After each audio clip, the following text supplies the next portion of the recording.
Welcome to another episode of She Plants at Vineyard podcast. I'm your host, Santana Withrow, and this podcast is presented by the Affinity Films. This is going to be a super fun podcast because it's going to be all about trad wives and boss babes. And today I have my great friend, Samie Dennison, on, and I'm so excited to talk to her because she has fully embraced the more traditional sense of a wife or whatever it is you want to call that. So welcome to the podcast. Thank you. I'm so happy to be here. So the reason why I chose you is because I think you can bring an interesting perspective to this conversation. You're someone who has fully embraced motherhood in a more traditional role in your family. So can you introduce yourself and tell us a little bit about your journey in motherhood? So my name is Samie, and I am a mom of 3 kids, 6 and under. So they're 6, 3, and 1. So my life is a little crazy. My husband works in law enforcement. He works super long hours. It's a tedious job sometimes. It's got its own whole lifestyle behind it. So I've just really fell into motherhood since becoming a mom. I always wanted to be a mom, but I don't know that I thought I would be like a more trad mom. I thought that I would work. I thought that I would, do other things. But once I became a mom, that just changed so much. I think you can't know until you do it what actually will fit your lifestyle and what will fit you. But I've just fallen into it, and I've been a stay-at-home mom for 6 years. That's amazing. And you're not my usual guest, but I think it's an important conversation to have. Society has really, I feel pitted boss babes and trad wives against each other and made us feel like that we can't coexist almost. We have to be on opposite sides, and I hate you, you hate me, and it's ridiculous. You're doing something that I would never do, and I'm doing something you would never do, so we can't be friends, sort of thing. And if you work, you're not prioritizing your children. If you stay at home, then you don't contribute enough to society. What's your perspective on that? So I think it's really interesting that in a world where we talk a lot about choice, we've kind of taken that away from women. We've made them feel like they have to work.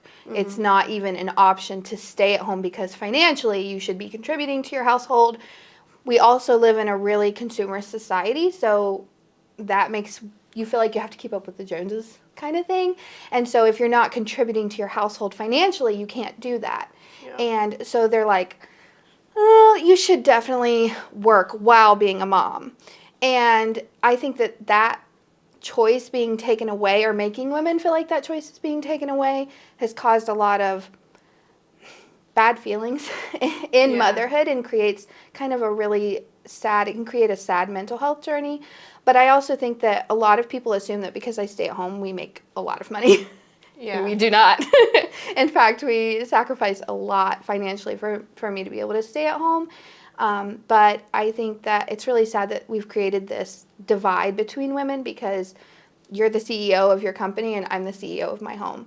And just because it's different jobs doesn't mean that they're not both significant and important to society. Yeah, I love that, especially what you just said, CEO of your home. You 100%. Are the one running, you're running shit. Yeah. Sorry, we do curse on this podcast. But you're running shit at your own home, and you're doing the thing. So you're exactly right. It doesn't mean that what you're doing is less important than what I'm doing, because it requires a lot of, I think stay-at-home moms are their job is way harder than mine. And I think even if you're a CEO of a $1 million business, a stay-at-home mom is whenever I watch the moms in my life, I'm like, you guys are crazy. That is so much work. It is.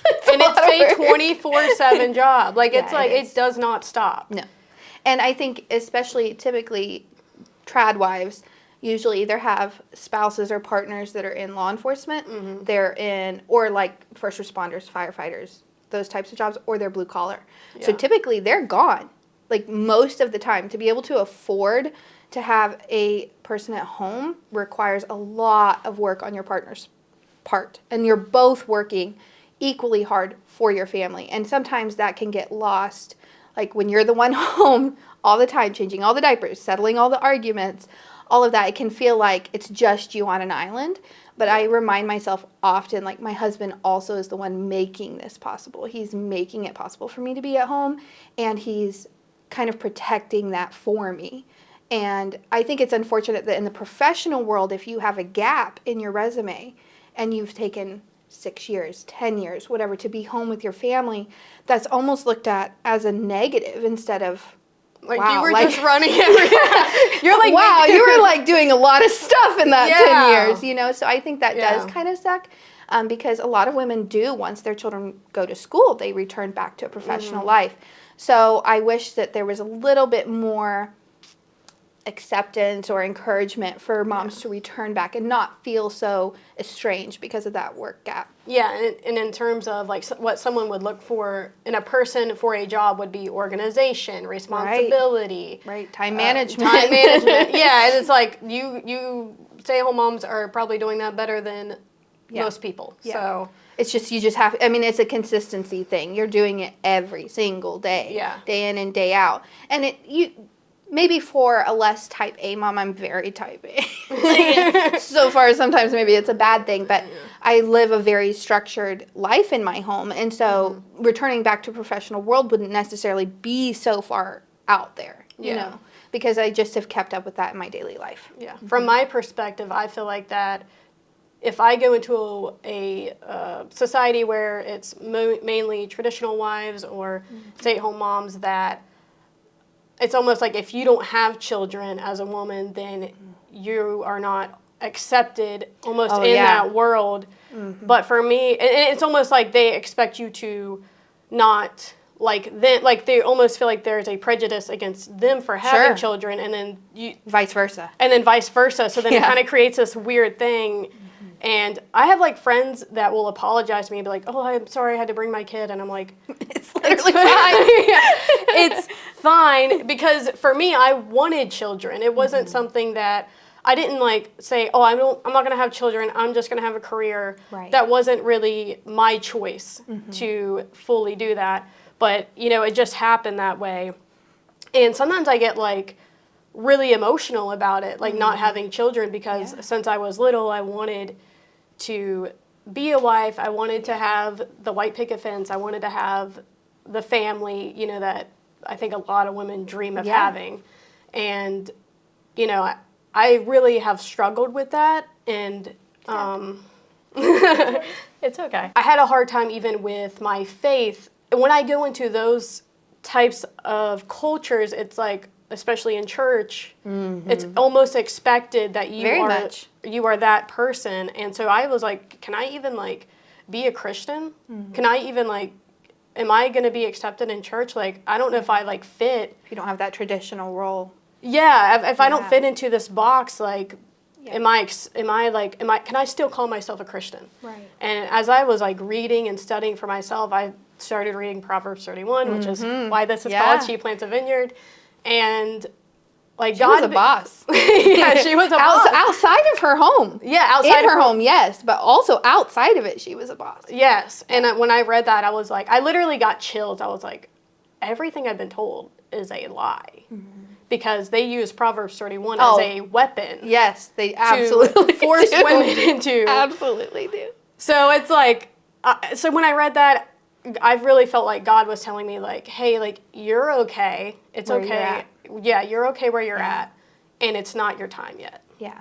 Like, I love that. My mom hated the Proverbs 31 woman. Like, growing up, she's like, especially, you know, my background, but it like you said, it was like a weapon. Like, you had to do X, Y, Z, and if you didn't do exactly X, Y, Z, or you fell out of what they determined was the Proverbs 31 woman, then that's it. That's it for you. You're done. You're done. And it was like, well, we're going to study Proverbs 31. Anytime I've heard anybody talk about Proverbs 31, it's been in such a, like... negative. Yeah, like, it's like so weird. And then when you start reading things for yourself, you're like, what the heck were they talking about? Yeah.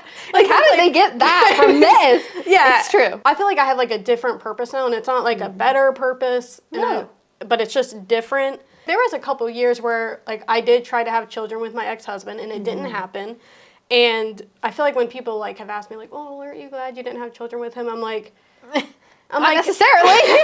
I'm like, yes, I wouldn't want my children to like be hurt or go through that pain. Right. But at the same time, like that was a dream of mine that was like crushed. It's a longing you had. Yeah, it was a longing I had. It's like I do feel like every time that I have like been in a position to have children, like, okay, I'm married, it's time to like, we've been married for a few years, it's time to like go to that next step.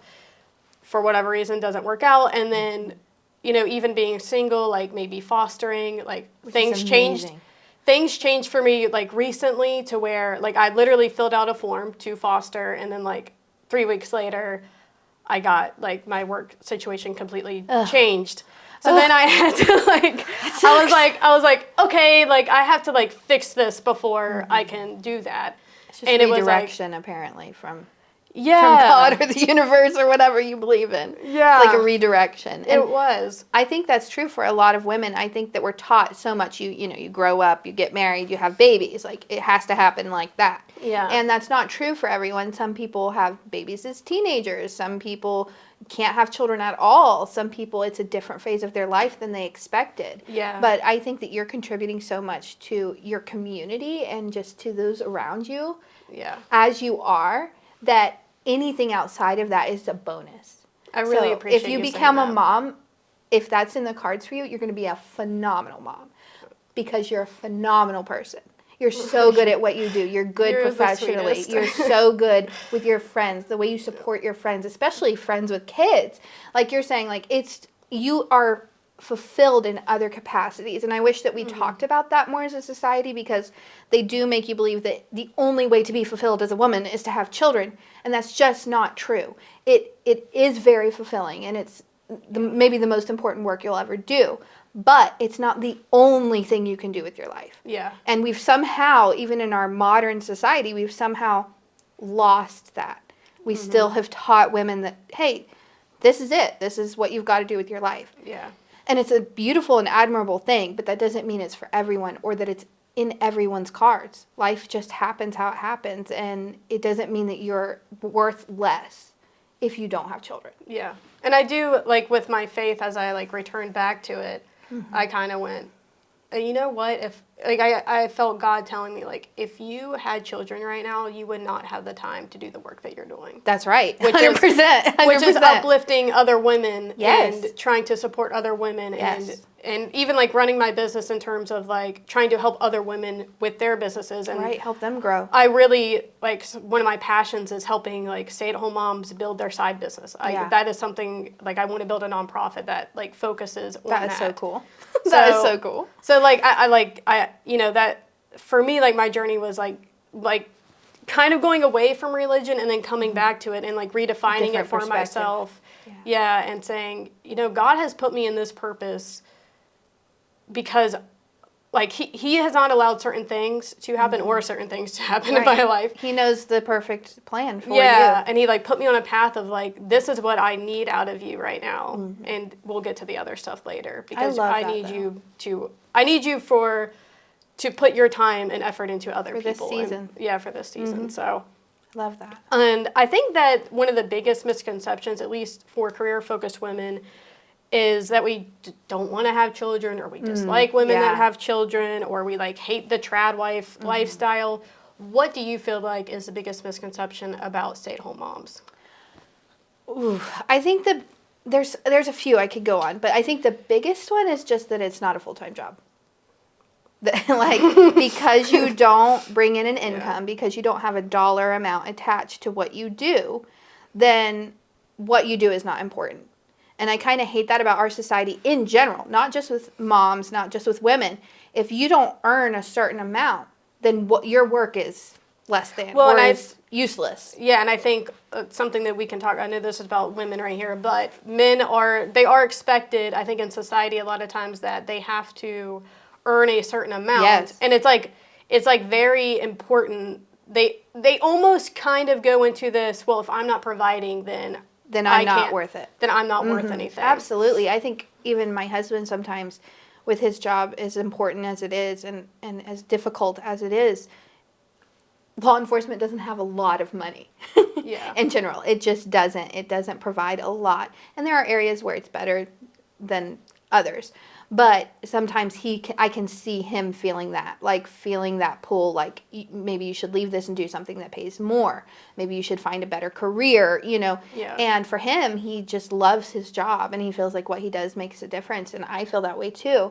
But I can see that on his side. So it's also that way for women, and maybe in a different way. I mean, everything I do at home can be outsourced. Everything. If I wasn't at home, I would be paying somebody else to do it. Yeah.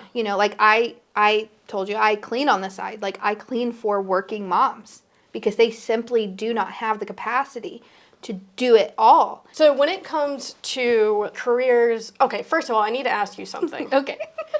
How do you feel about the terms trad wife and even like boss babe? Like for me personally, like I don't mind being called that. Like if like I think you've said that boss babe or whatever, which is like that's fine. But I do feel like there's like a connotation around it. Yeah, it's like it's like kind of what I was saying. Like if you're a boss babe, then you don't like traditional life. So like, how do you feel about being called a trad wife? I don't mind it necessarily. I do think that because of social media, they can just assume like you just prance around in a dress and like, sing songs and talk to little animals all the time. Like it does, because of social media, it does sometimes have a different connotation.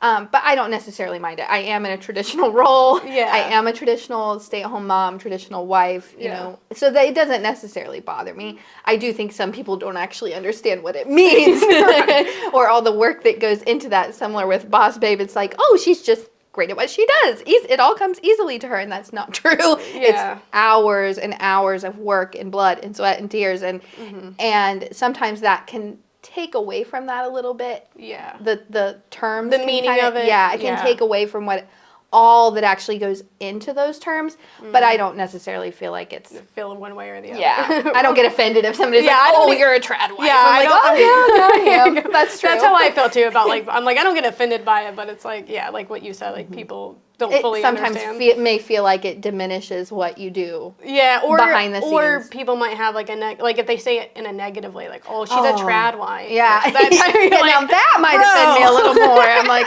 okay, now, come on, let's be fair here. Yeah. So do you think that careers are being pushed on women, or do you feel like traditional roles are being pushed more? I think it depends on who you listen to. Yeah. It really depends on like what you're feeding into. Social media, especially, we know social media has taken the world by freaking storm. But I do think that they've pressured women into believing they can be a full-time mother and work full-time. And that you should be able to do it all. You should be able to juggle it all. You should be able to just handle it all. And the roles between mothers and fathers are very different. Even societally. My husband is a hands-on dad, very involved, takes them to doctor's appointments, takes them to sports events, goes and talks to whoever he needs to talk to, very hands-on when he's home. Yeah. And so in that way I have a lot of support. But for a lot of women, they don't necessarily get that. Their husband may not be as hands-on, or maybe just can't be hands-on. Maybe they're on an oil rig somewhere. Like maybe they're out of town 48 days of this section of the month. So it's like they don't always have that. So to tell them, you have to work 40 hours. You also have to keep your home spotless, because apparently now social media believes that if you live in a house, you can't actually look like you live there. And you also have to have perfectly behaved children. You should be the perfect mother, and then you should also be just like succeeding in every facet of your life. And for me, I did work after I had my oldest. And I just felt like I was burnt out at both ends. I wasn't 100% at work. I wasn't 100% at home. Yeah. I just felt like I was like failing in every facet of my life. And it just became really difficult to manage all of that. And then they look at moms that are struggling and they kind of make them feel like, hey, there's something wrong with you. You can't do this. Yeah. And that's not really fair. Well, because they probably are in some way think, well, men are doing both. And you're like, no, they're not. No, they're not. I love my husband. He is a top-notch father, a top-notch husband. But his role is different than mine. Yeah. And that is just fact. Yeah. People can feel how they want to feel about it, whether it's right or wrong. But it is just a fact that mothers play a more intuitive role in parenting. And so they are typically the primary parent. Yeah. It just is. And so I do think that after COVID, happened because women were forced to return home most of the time. Mm-hmm. We didn't see many dads going home. That wasn't generally the thing. So most women were returning home because their kids couldn't be in school, couldn't be at daycare. And so we saw this kind of more traditional role being returned to for a short period of time, 5-6 months, whatever it was. And I think in that, moms realized, like, whoa. I'm missing so much. Also, maybe I can do my job from home. Yes. Work from home moms, another level. Yeah. I don't even know how they do it. Truly, I don't. I do. I have a passion though for stay-at-home moms at work. I just love seriously. it. Like they work from home and they're taking care of their kids. I'm like, man, you guys are freaking rock stars. Yeah, I mean, like they're seriously on another level of parenting and of womanhood. I don't know how they're managing it all, but I think it made them want to find a way to be back home. Mm. And they were like, hey, man, look, I really want to be involved with my kids. Like, I want to be available for this stuff. And then I think that's when we saw the trad wife movement on social media. Because women realized they could make an income while being at home. And so I think we saw this kind of trad wife trend, so to speak, on social media. And I don't think that it was meant to be a negative thing. I think it was women realized this is important stuff. There's other moms that want to see this content. They're feeling like they're living the same kind of day over and over again. And it would be nice to see another mom that's kind of doing the same thing. Yeah. And that's where you had these accounts like blow up overnight. I think COVID really spurred that movement quite a bit. Maybe more than people realize.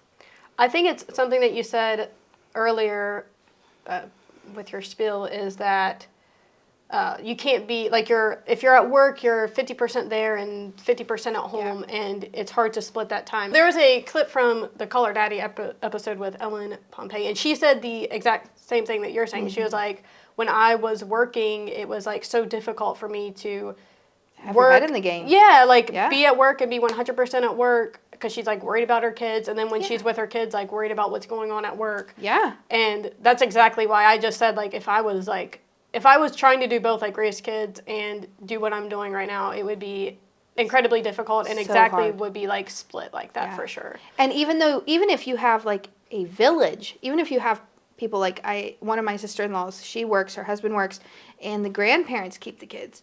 Even knowing that, and like, of course, I think there's a lot more mental security in that if it's someone you know, it's not just somebody you pay. I think there is a difference in that mentally, but there's still like if they're sick or if they're having a rough day, they're teething or they're just grumpy, they're in a funk, and you're having to leave them with someone else, that sucks. Yeah. And we aren't structured as a society for moms or children. That is at all. I mean, just talk about paternity leave and maternity leave. Oh, we can talk about that. We can talk about that. Yes, no, 100%. I'm very passionate about the maternity leave, and not really too happy, which I might cut this out, but like not really too happy with the government trying to give women, stay-at-home moms, like their idea was, let's give moms $5,000 for having a kid. And I'm like, let's give them maternity leave. Let's give them benefits so that if they have to leave work 6 times that week because their kid is puking, they don't get terminated. Like, or maybe a program where moms can like somehow track what they're doing. Okay, that might be a little weird, but like something where if they want to go back into their workforce, they have some sort of like resume of like, hey, this is what I did as a freaking mom. Yeah. Running a household. This should count to my professional career. Yeah. Or like businesses offering in-house childcare. Yes. 100%. Why not? And then you could like go see your baby on your lunch break. Yes. Hi. Good to see you. I'm so happy you're alive and okay. Yeah. But like they don't give any options outside of, here, have some change. This one time. You've had one baby. One time. Here you go. A one-time $5,000 payment. That encompasses all of your motherhood. It should be enough like that doesn't money. even cover the hospital bill, bro. No. My hospital bill for my last was $38,000. Yeah. That makes me even like just make that free. Okay, then I would prefer that. Yeah, literally. Like there's something else. There was a lot of options. So many more than that. Yeah. It's like the worst one. I know. I was like, where did this come from? And then like I think on top of it, putting the responsibility on the woman, to want, it's first of all, to even want children. Women, I think there's a weird thing that women don't want children. I don't think it's only women that are saying we don't want children. No. I'm in the dating pool. I date around, and men do not want Nobody wants families. children. I'm serious. That's a clip. I'm serious. Nobody wants children. Trad wife. Nobody wants children. No, but really because the society is not structured for it. Yeah. Like if you look at places like Denmark, it's like one of the happiest places in the world, okay? Yeah. They get 18 months of paid paternity and maternity leave. Both mother and father get paid 18 months. And they can take that all at once. They can split it up. They can work or be home for 8 months and go back to work and then take it all later. They just have to take it within, I think, the first 5 years of the baby's life. And, well, heck, maybe I'll have a baby. Like, I mean, there's a difference in the societal standard, which is so funny to me because America is so traditional and values or whatever.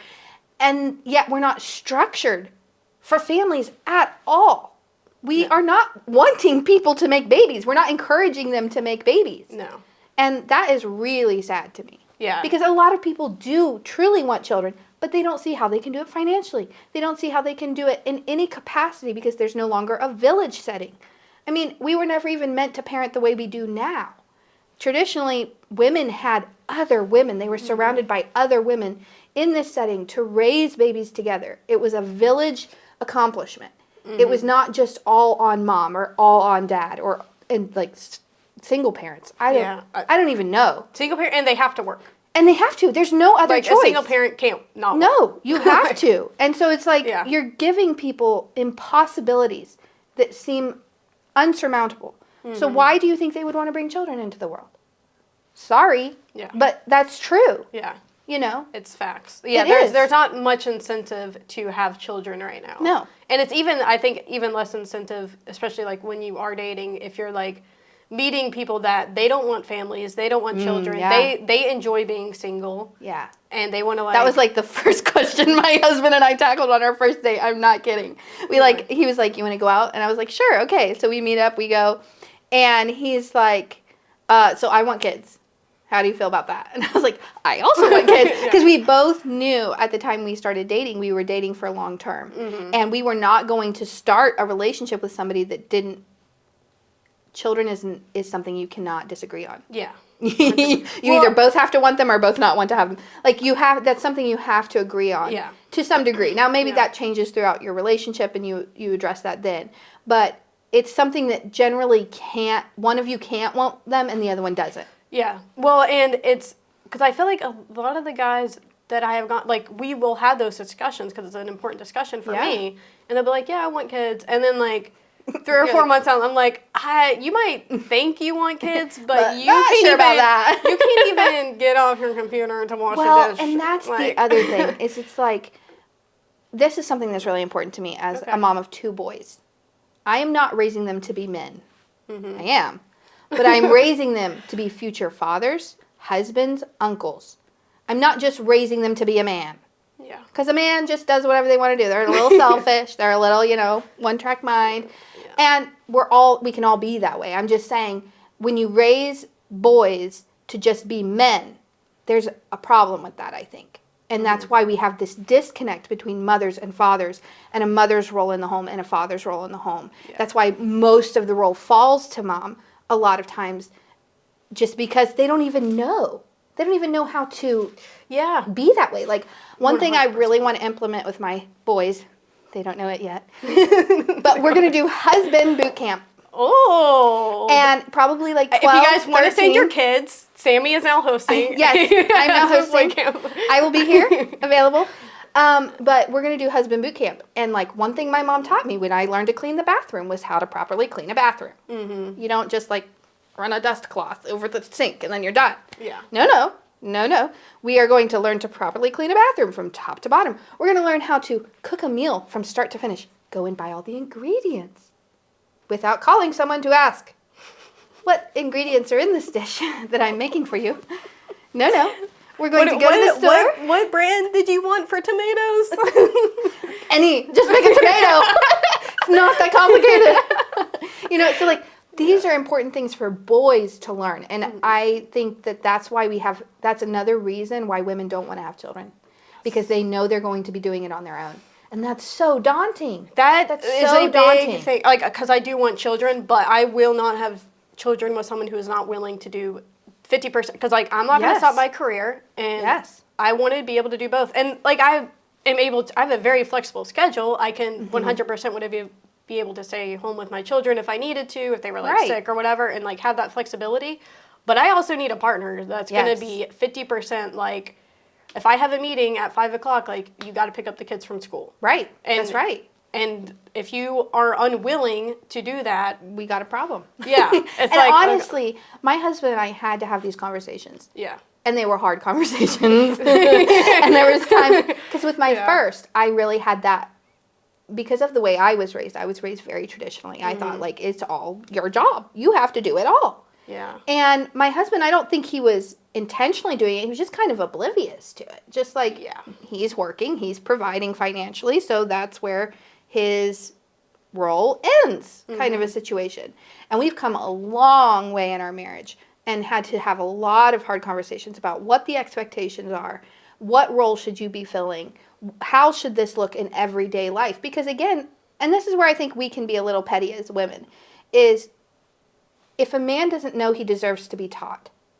Sometimes men just don't know. They genuinely don't, especially with more traditional mothers. I think of the before, like the boomer generation, especially with boys, because it was such a traditional role in womanhood then. They didn't teach their boys to clean the bathroom. They didn't teach their boys how to go grocery shopping. They didn't teach their boys, like their boys learned how to fix a car, help dad, clean out the trash cans, and that was it. They didn't get any traditional teaching. Yeah. And so I think that sometimes, and I'm not saying that you should sit it out and wait it out if they're not giving you anything. Because you shouldn't. You deserve to have a partner. You deserve to have somebody that's going to meet you and be parents together. Mm-hmm. But I think sometimes there can be a disconnect there. They just don't know what's expected of them. And people can say, like, that's really ridiculous, and they should know. Yeah. Sure, they should, but they don't. And until somebody takes the time to teach them, they're never going to know. And they're just going to keep doing it. Yeah.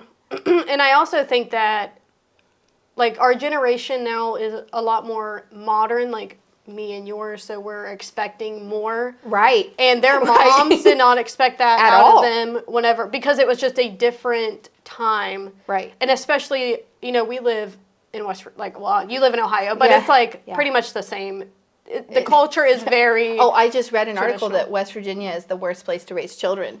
And I'm like, I get that. I get that. I was raised here. I'm not surprised by that at all. I was raised in West Virginia, and then I lived in Massachusetts or New Hampshire. Yeah, I could see the difference. Yeah. So it does make a huge difference, and I think that should know and do know are two different things. And I'm not saying it's your job to teach your husband. I'm not saying that. Yeah. I'm just saying that it's our job now as mothers in this generation to teach the next generation of men. Yes, kind of like 100%. Like my father-in-law is still, bless him, love his heart, wonderful father. Raised his kids on his own after his wife passed away. Amazing dad, hands-on. Okay, still shocked when Russell can pack a diaper bag on his own. Still shocked. You changed a diaper? He literally said this to me a few weeks ago. I was impressed. He brought the diaper bag. It had changes of clothes, diapers, And I don't know if that's less faith in his son or if that's just overall shock that a man can do that. Right. How has staying at home shaped the way you view parenting? Well, first of all, let me say I was the perfect parent until I became one. Same. Well, you have a lot of opinions about parents until you become one, and you're fighting at 3 a.m. with a toddler that doesn't have her, purple porcupine, and she's very upset, even though you haven't had it in a year. Like, it's very different. She just remembered that she wanted that purple. She just remembered that she had a purple porcupine a year ago, and where is it? I want it now. So I think that the way I view parenting is so different now that I'm a parent, especially since being home. It's very hands-on. It does not stop. It is a 24-hour job. Mm-hmm. And I saw this post, I'm pretty sure it was Rage Bait, a few weeks ago about how motherhood is not a 24/7 job because you sleep sometime. And I'm like... I think that is definitely Rage Bait. I'm like, okay. You're like, it works, I'm raged. What is this nonsense? I'm like, and it was a mom saying it, which made me even more mad. I'm like, lady, You're hurting the narrative here, please. We're fighting an uphill battle. What are you saying? Yeah. Stop it. But I think that it requires a lot more demand and just a lot more than I ever realized. Yeah. I thought, like, going into it, I have 9 siblings, so I thought going into motherhood that, like, I knew what to expect. I've done the diapers. I've done the, all the little children. I'm like, oh, this is going to be a breeze. I know exactly what it is. And I was knocked on my ass. Like, I was so thrown for a loop just because it's such a different demand than you think it will be. Mm-hmm. It's so much more mental than they kind of talk about. And you have to show up no matter what, no matter if you're sick. Like, my husband was recently gone for a work trip. He was gone for a week to Florida, and I got COVID. And it's the sickest I've ever been in my life. And I have 3 kids, and I'm home, and it doesn't matter. I have to parent. I have to cook. I have to clean. I have to, and I felt like death, but you have to do it, and you have to show up. And I don't think that I realized how much that actually was true until becoming a mom. So I think just the respect for even my own mom changed drastically once I became a mother. I was like, oh my gosh, and she had 10 kids. What was wrong with her? And she probably really was doing every. And she was. My dad was very boomer, man, leave, work, and just like the way you talked about some of your childhood and like the religious. It was all on my mom. I'm like, your mom probably. My mom is a superhero to me. That didn't used to be the case. I didn't used to feel that way. Yeah. But I mean, she managed it all. And I asked her, I'm like, Mom, how are you not exhausted? And she said, oh, some nights I would wake up in the morning and I would know that I had been up because there was a bottle on the nightstand, but I couldn't remember it. That's scary. Yeah. That's insane. So that can just give you, and obviously she had a lot of children. Not many people have 10 children. Yeah. But like there was a point she had 6 kids under 8. Wow. So like I can't even imagine.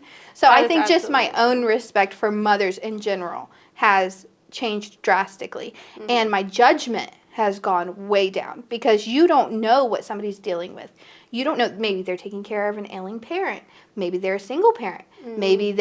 Maybe their husband isn't helpful at home and it's just them. So their capacity is smaller. There's certain things they can tolerate and certain things they can't. Maybe they can't make 3 square meals a day from scratch, So it's not fair really to judge moms based on this like general line. Yeah, like, if you formula feed versus if you breastfeed. If you feed your kids Gerber food instead something else. Instead of like making the strawberry puree on your own. Yes. It's like, man, I feel like people are dealing with so much, and obviously I'm not a parent, so I don't want to speak too much on it, but I do think, like what you said about just the judgment piece, I feel like there is already so much judgment on mothers. Oh, yeah. In general. No matter what you do. And we shouldn't, like, as women, be doing it even more to each other. Right. Right. They're using formula. Like, well, kids are kids. Hey, they're not on drugs. Yeah, they're alive. They have not disappeared. They haven't run away. Yeah, if they're safe, happy, healthy, in a good home, and with 2 parents that love them, or only 1 parent that loves them. If they're living a fulfilled life. Man. And I think too, the other thing that really affected me was how instinctual motherhood is. It's really amazing. I did not think, I thought especially with my first, I just listened to everyone around me. Like the mothers, the aunties, whoever. I'm like, oh, please tell me, what do you recommend? What do you, because you feel like you don't know what you're doing at all. You feel like, oh my gosh, I've got to keep this tiny human alive. How do I do that? And you want to listen to the people that have the wisdom and the knowledge. And that's not necessarily wrong. If you have good, strong people in your life that are pillars and have a lot of wisdom, that's great. My mom, been life-changing for me. But motherhood is very instinctual. You were given this child for a reason. You know them better than anybody else in the world. You literally created every single cell of their body. Yeah. If something feels wrong to you, it is. Don't question that. Don't judge that. If you have this feeling around Aunt Susan and every time she picks up your baby, she smothers it in kisses and you're like, please, RSV, do you not know? That's really dangerous. And you talk yourself out of that.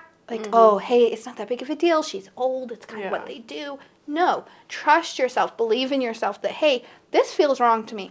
I don't like that.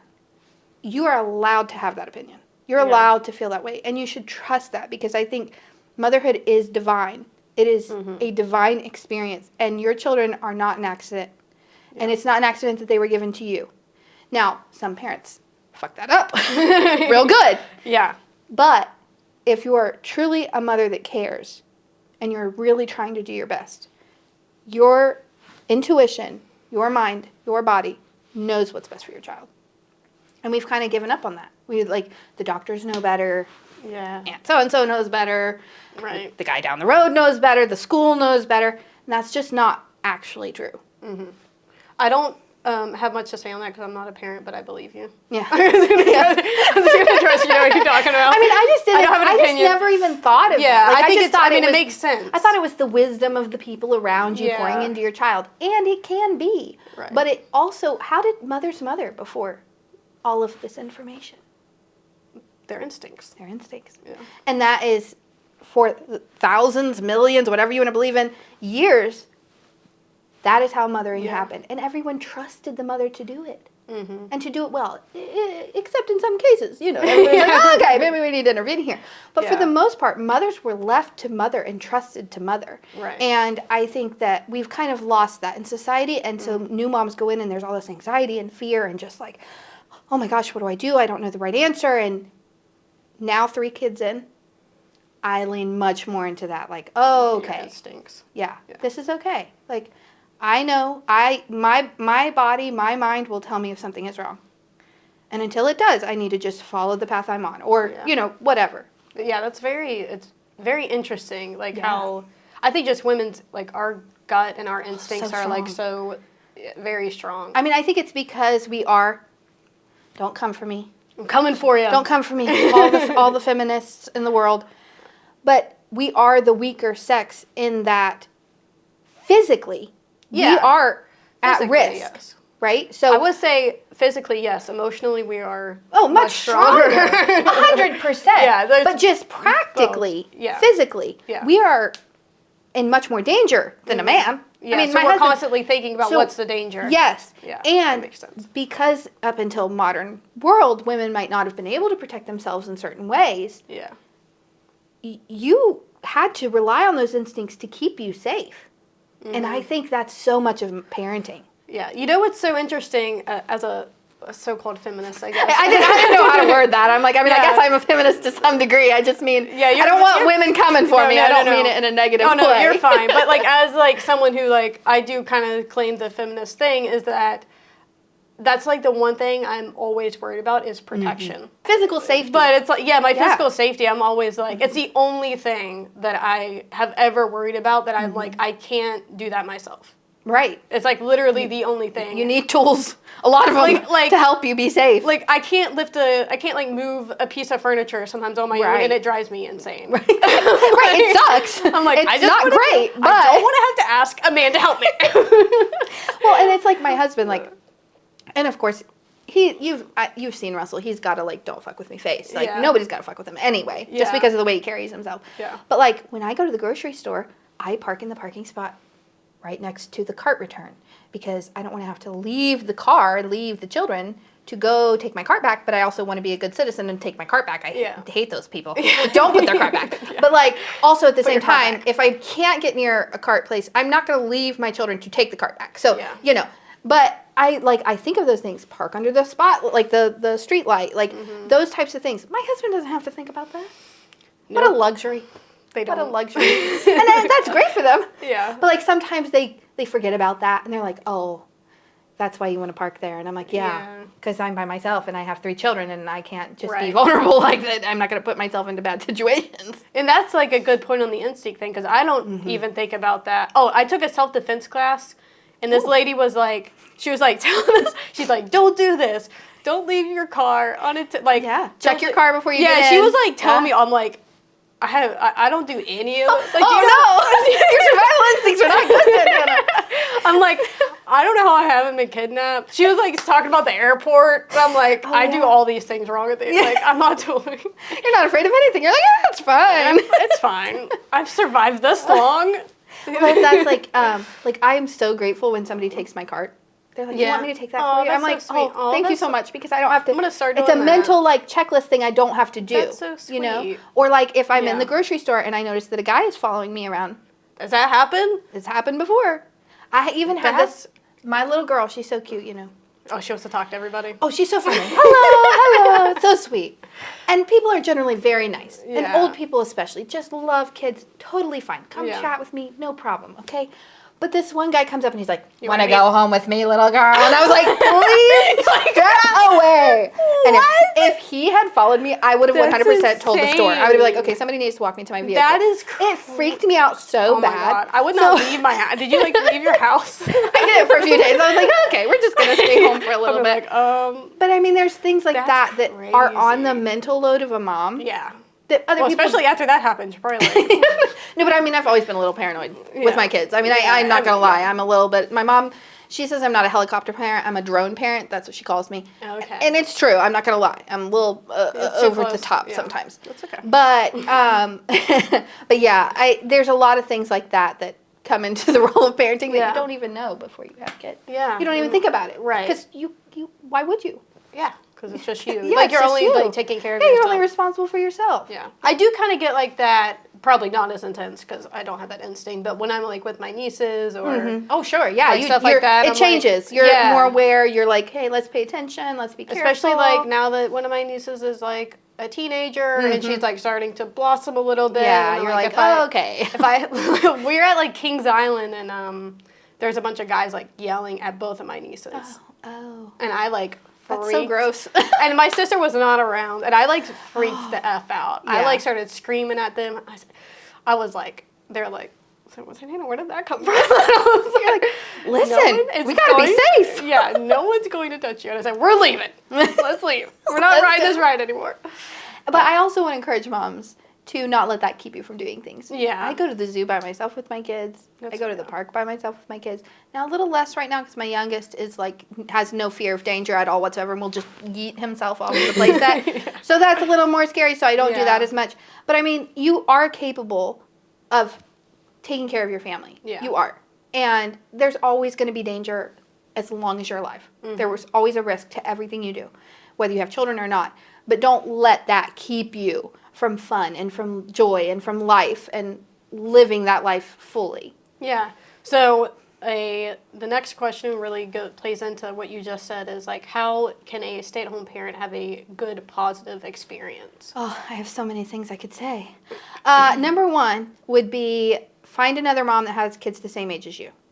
That is so nice. How do you do that? Okay, so one of the best places to meet moms is story time at your local library. Local libraries, phenomenal. Made all of my mom friends through story time. There is I'm just going to point this out because people watch from Jackson County and Roan. There is a story time at The Grind. So if you go to The Grind's Facebook page, you can see when they have their story time. So if you want to meet parents with kids your same age. Yeah, there's coffee shops that do it. There's local libraries. Some churches host them. Now that's up to you whether you want to do that or not. But like there are community things where you can meet fellow moms in the same season of life as you. And that's really important because sometimes when we talk about things that are hard, people assume we're complaining. It's not always that we're complaining. We're just venting. Yeah. Like you're with these little humans that don't speak full sentences. You know, you're changing their poopy diaper 72 times a day. They're running off on you and you're chasing them. And like you need somebody in a season similar to you that gets that. Yeah. That gets like, man, that's hard. Like the demand is a lot right now. Like you need somebody that can kind of be in that with you. And that's really nice to have somebody to be in the trenches with you, so to speak. The other thing is leave your house. Leave it. Go away. Go to the story time. Go get coffee. Go to Target. Go to the Children's Museum. Go to the park. Go to a spot with green grass and take some soccer balls and some trucks and whatever. Let your kids run around. Yeah, don't get cabin fever. Yes, because I think that's a really big struggle of stay-at-home moms. Even introvert moms, I know that your instinct is to stay home and to like be in your space. You know it's safe. Everything is good for your kids. You have everything you need. But it's really important for your mental health as a parent to leave your house. Yeah. And guess what? If you've cleaned 72 times that day and you've just cleaned it, leave. Are you talking to yourself right here? Then it'll stay clean for longer, and you won't feel like, yes. I'm going to send this clip to you a month from now. Remember get when you out of your house. Yeah. Go. It's been too long. Remember when you said don't clean 72 times? Yeah, it's true. So if you clean, like my routine is, I clean at night. I clean after the children go to bed. I shut down the house. In the morning, we leave. I love it. We go away. You really do run like a business, you know. I do. You're like, we're shutting down. Yep. We're I do shutting down closing shift, opening shift, closing shift. Mid-shift. Yeah. The mid-shift is the middle of the day. You're like, okay, let me go to sleep now. My brain has heard the word poop 77 times, and I just really need to not think for a while. Let's go. Yeah, nap time. Yeah. I love that advice. That's like really good. I love the story time because I do feel like as someone who is introverted that it might be difficult for someone it's instinctual to stay home. But even as an introvert, like there are times, like I'll be at home, like I'll stay at home for like 4 days. Like I'll just you haven't talked to anybody else. Yeah, or like I'm texting or whatever. Yeah, or I'll be at home and then I'll come to my office and then I go back home and after like 4 days I'm like, okay. I need to like do something. I need to find some other people. Yeah. I need to find some other humans. So I can't imagine with kids. Yeah, it just gets worse. Yeah. Because your world just kind of shrinks naturally with kids. So you kind of have to force yourself. You kind of have to just be like, no, we're going. Yeah. We're going to go. That makes sense. And sometimes it sucks. Sometimes it's a shit show. One time, my toddler, after I had my second, she was a baby. She was an infant. I was holding her. She was sleeping. My toddler, we're at story time, has a full-blown tantrum, screaming meltdown on the floor. Never had one before in his life. My oldest, very easygoing kid. Not really an issue. Got mad over something. Can't even remember what it was. Pure panic meltdown. I'm holding him in this arm, holding the baby in this arm, and the teacher's up there. Ring around the rosy. And I'm like, I hate my life. Why did I do this to myself? So just know there will be times it will fail. Yeah. And it will be a dud. But don't let that keep you down. Yeah, and don't be embarrassed by it either. No, because that's the best thing about going to story time. All the other moms are in the same boat. Yeah. They're like, oh, so sorry. And like, yeah. That's like when, like I said earlier, like friends will be like, oh, like if I come, I had to bring my kid, and I don't want to, like I know you don't. I'm like, it's fine. It's literally okay. Yeah, you're allowed to exist. like your kid, like it's a kid. Like they're going to be a little crazy. All been kids. Yeah, like I was a kid. Like it's. Like, don't feel like you can't go, and also, like, don't feel like you can't go somewhere, which is a much harder thing to say, but, like, don't feel like you can't go somewhere just because there aren't kids around either. Absolutely. That's not your problem. No, that is not your problem. If someone else is upset because there's a kid around, that's their problem. That's right. They can deal with it. That's right, 100%. So, there's actually an account on Instagram that I follow. I think she's on TikTok, too. But her name is Chan with the boys. She has 3 boys. Oh, awesome. And boys are, my daughter's pretty feral. But my youngest boy is, I don't know what is going on in his head. So they are like a different breed. Mm-hmm. And she gives you like practical, real life advice for taking your kids to different things. So she does them about concerts, which is like, how cool is that? Yeah. I mentally, I'm like, I'm not prepared for that. Yeah. I cannot take my kids to a concert, but like they take them to country concerts. They take them to, she's like very much about not it just being kid focused, like doing things for yourself. Yeah. Go get your nails done. Take your little pop-up seat, set your kid in it. Is everybody going to be happy? Maybe not. They'll survive. Yeah. And like that's another good tip is like doing things for yourself. Yes. It doesn't always have to just be about your kids. Yeah. Like you need to find things for yourself. Find hobbies, find things that bring you joy as an individual, not as a mom. Because motherhood is wonderful and it's joyous and it's beautiful. But you also need things as an individual. Yeah. Read, do puzzles, paint, I don't know. Yeah. But find something that brings you joy and that is just for you. And then find pockets of time to do it. It's irrational to think you're going to have this whole day, like 3 times a month, where you can just have the whole day to yourself. For most moms, that's not real life. Right. So find pockets of time. For me, after my kids go to bed and I do the close down routine of the house, that's my me time. I take a bath. I read a book. Sometimes I do a puzzle. Might watch a show. That is my time. It's sacred. I rarely make appointments for FaceTime calls or other things like that after they go to bed because that is time to pour back into myself. So that's really important too. As you mentioned previously, your husband has a very intensive job. Yeah. How does that impact you as the main caretaker? A lot. A lot. I mean, I solo parent probably a lot more than the average person, not as much as blue-collar moms. Blue-collar moms, I mean, like some of my friends that their husbands are linemen, they're gone like 6 months of the year. Yeah. So like, it's almost like a deployment. Military moms, my sister is a military wife. Can't can't imagine. You know, so like, but I do parent solo a lot of the time. Mm-hmm. So he works like 50 to 60 hours a week. He also does special, I don't know what they're called. Special ops is the wrong word. That's the military. But he does like special details, I guess is what they call him. Yeah. So he gets called out for different things. He has some certifications that get him called out. Mm-hmm. So that can be a lot. And I think the main thing is, especially if you're a law enforcement wife, is to not let that be your whole identity. It can feel really easy to, because that's its own world. Mm-hmm. It's a very intensive type of job. There's a lot that goes on in it that most people are not going to understand. And that can kind of feel like that's all you do is kids and law enforcement. And you really can't do that. You really have to, at least for me, I couldn't do that. I had to find moms, similar seasons of life. Not that we're law enforcement necessarily, but just similar seasons of life. Mm-hmm. So maybe their husband works the majority of the time. They're available. They have more flexible hours to meet up. Their husband isn't home at 5 p.m. every single night. So that makes a big difference. I think getting out of the house makes a big difference. Just like those things really help to keep you out of that, like, I'm in this alone and I'm the only one that can do it. And I think... Do you feel like you struggle whenever your husband is back at home to let go of some of those responsibilities because you're so used to doing them? I did, yeah. At a certain point, I really did struggle, especially in the beginning of my motherhood journey, like before I had my second and third. Mm-hmm. It was really hard when he was home. I was like, we have our whole life, like, without you. Yeah. Like, I love you, but, like, we do this. This is our normal life. But that's kind of just eased off. Yeah. As I've been a mom longer, that's kind of, and I've realized things really aren't, the type A in me really wants everything to be the same every single day. And 3 kids in, I've really just had to kind of let that go. You're like, that's not really practical. Children I'm a type A minus. Yeah, I know. I'm a type A mom that's become more of like a type C mom, 3rd kid in. Like, yeah. It's just part of it. How do you unwind after a long day? I take a bath every single night. Oh, I love that. People can laugh. People can think it's crazy.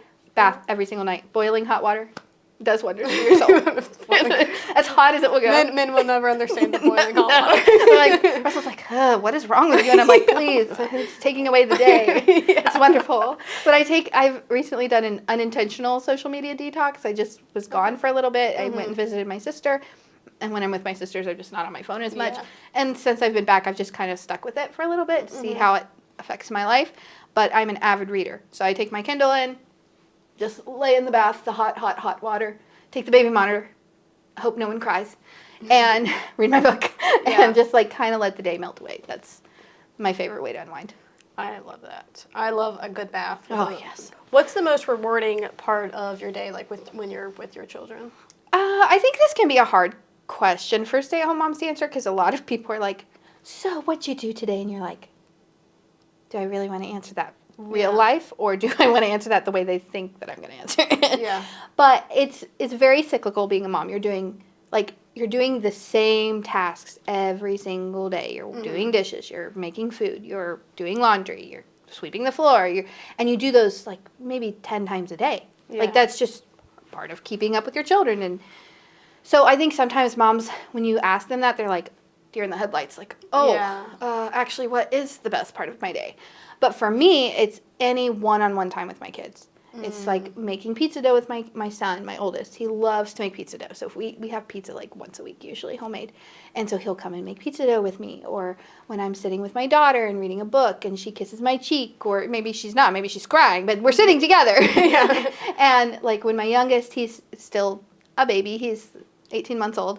And, like, when he snuggles into me, like, that's the best part of the day. Yeah. So it's like the small pockets, the small moments. And you have to be intentional about finding them. Yeah. Because, again, like I said, it's very cyclical. You're doing the same thing day in, day out. It's very mundane. It's very just run-of-the-mill. And you feel like it's all, nothing ever changes. You're living Groundhog Day.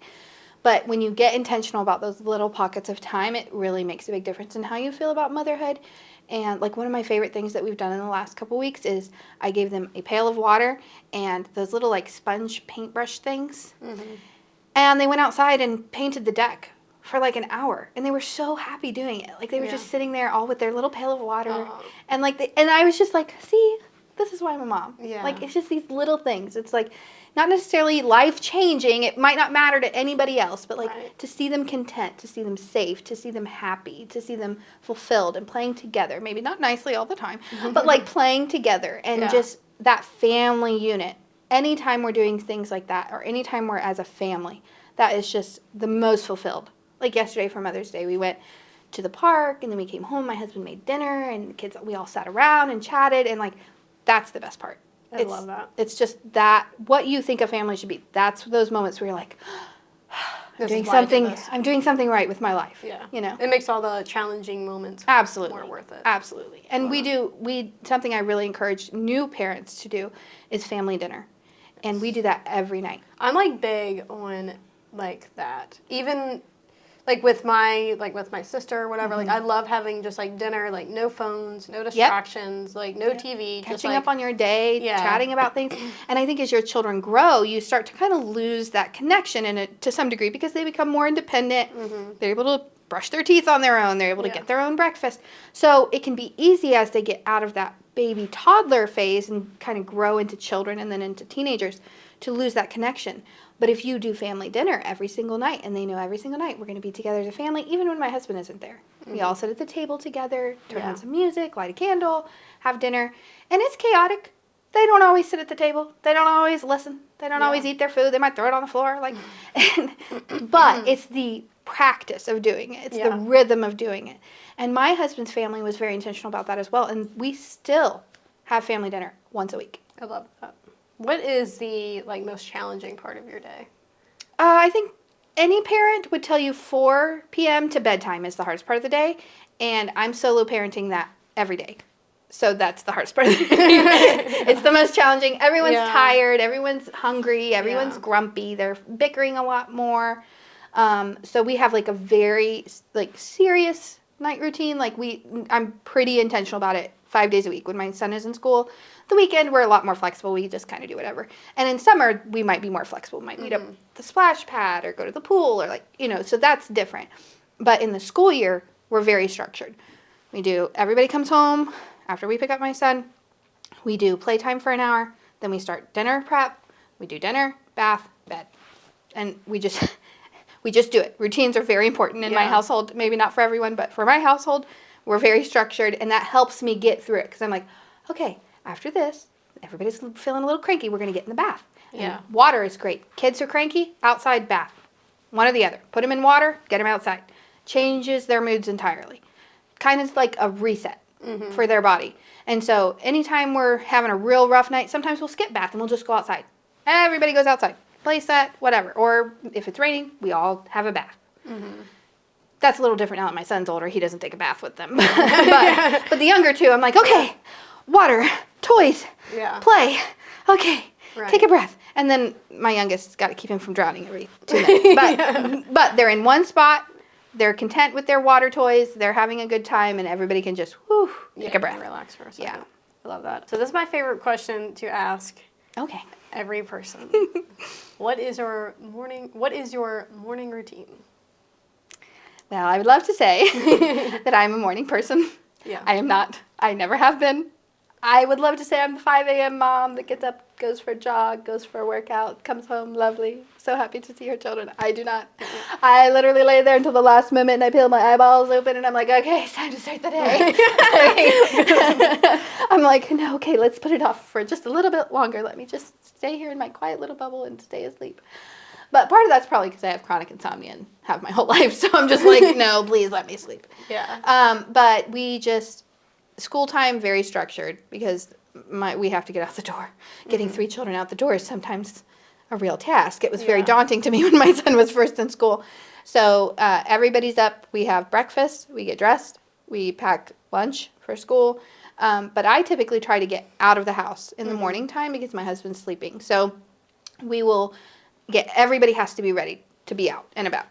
So, and I know some moms love to leave their kids in their PJs. I wish I was that mom. I just never have been really. We get up, we get dressed. I kind of like that though, especially being someone who's a stay-at-home mom. It can be very easy to just stay home and in your sweats. And there are days I do that, 100%. Yeah. But it's just better for everyone. If we're all kind of up a routine. And ready. it feels like a normal day, of what other people would experience too. Mm-hmm. And so we get up, we get dressed, and we do all that, and we pack snacks, lunch bag, whatever. A lot of times I do that the night before if I know I'm leaving, but it may not happen, I don't know. But I always have to pack my son's lunch because I pack him a hot lunch and his little thermos thing, so I have to do that in the morning. Mm-hmm. And then we take him to school, and then we usually go for a walk. We go to story time, we meet up with a friend, whatever. We just kind of, sometimes I just run errands. Yeah. You know, I have real life too. You know, it's not all fun and games. I do have to play. I do have to do grocery shopping. I do have to do things. But yeah, that's kind of how our morning goes, and then we're just out of the house typically until about lunchtime. And then it's home for lunch, naps, and then the rest of the day after we pick up my son is at home. Love that. Is there anything else that we missed or that you want to say? I don't think so. I think just that if you're a mom, just be encouraged. Like, you were meant for this. You were built for this. Your children were given to you for a reason. It's not an accident. It's not by chance. And sometimes it might feel like that, but you have everything your child needs. And sometimes that can feel daunting and maybe you don't, maybe you have to learn something. Maybe you have to go and get a skill in something. Or maybe you have a child that has special needs or has medical issues. That's a whole different ballgame. You have to learn how to be in that lifestyle. But you're capable of it. Yeah. You have everything you need to be a good mother. Mm-hmm. And you can do it. And it is a beautiful, wonderful, divine thing to experience. It is the greatest purpose of my life. Mm-hmm. Even if I were to do a lot of other things that I want to do and hopefully will do someday, I will always know that this is what I was meant for. This is what I was created for. And my children deserve me and I deserve them. And I think that's really important in motherhood. That is absolutely beautiful. I love that. Thank you guys so much for watching, and I'm so glad that you were able to come on the show. Thank you for having me. So amazing to have you and to chat with you. All things motherhood and boss babe things, and that we can have this conversation. We can be CEOs together. Different worlds. Different worlds. But we're here together and we're doing it. So that's the end of the podcast. Please like and subscribe to my channel. Thank you guys for watching. Bye.